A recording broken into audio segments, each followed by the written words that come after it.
Praise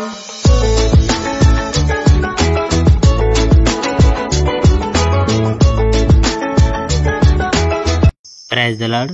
ప్రభువైన యేసుక్రీస్తు వారు ఈరోజు మనకు అందిస్తున్నటువంటి వాగ్దానం యోహాను సువార్త 13వ అధ్యాయం 1వ వచనం. యేసు తన వారిని అంతము వరకు ప్రేమించెను.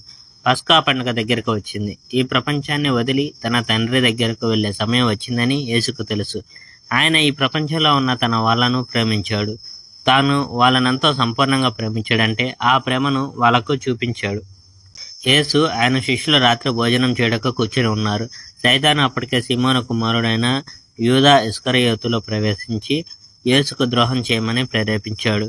తండ్రి తనకు సంపూర్ణమైన అధికారం ఇచ్చినట్టు యేసుకు తెలుసు. తాను దేవుని నుండి వచ్చిన విషయము, తిరిగి ఆయన దగ్గరికి వెళ్ళబోతున్న విషయము ఆయనకు తెలుసు. అందువల్ల ఆయన భోజన పంక్తి నుంచి లేచాడు. తన పైవస్త్రాన్ని తీసివేసి ఒక కండువను నడుముకు చుట్టుకున్నాడు. ఆ తరువాత ఒక వెడల్పైన పళ్ళెంలో నీళ్లు పోసి తన శిష్యుల పాదాల కడగడం మొదలుపెట్టాడు. నడుముకు చుట్టుకున్న కండువాతో వాళ్ళ పాదాలు తుడిచాడు. యేసు సీమోను పేతురు దగ్గరకు రాగానే పేతురు ఆయనతో, ప్రభు, మీరు నా పాదాలు కడుగుతారా అని అడిగాడు. యేసు, నేను చేస్తున్నది నీకు ఇప్పుడు అర్థం కాదు, తదుపరి అర్థమవుతుంది అని సమాధానం చెప్పాడు.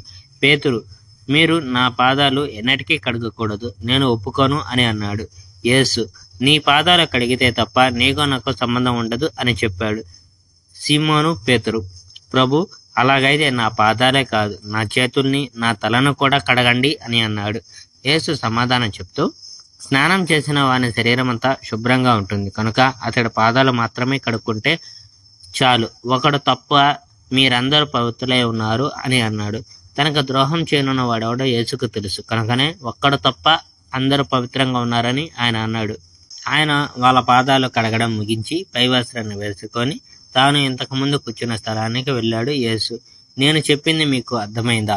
మీరు నన్ను బోధకుడా అని, ప్రభు అని పిలుస్తారు. నేను బోధకుడను కనుక మీరు నన్ను ఆ విధంగా పిలవడం సమంజసమే. మీ బోధకుడును ప్రభువును ఆయన నేను మీ పాదాలు కడిగాను కనుక మీరు కూడా ఒకరి పాదాలు ఒకరు కడగాలి. నేను చేసిన దాన్ని ఆదర్శంగా తీసుకొని నేను చేసినట్టు మీరు కూడా చేయాలని నా ఉద్దేశం. ఇది నిజం. యజమాని కంటే సేవకుడు గొప్ప కాదు. అలాగే వార్త తెచ్చేవాడు వార్త పంపిన వానికన్నా గొప్పవాడు కాదు. ఇవన్నీ మీరు తెలుసుకున్నారు. వీటిని ఆచరిస్తే ధన్యులవుతారు. Praise the Lord. May God bless our India.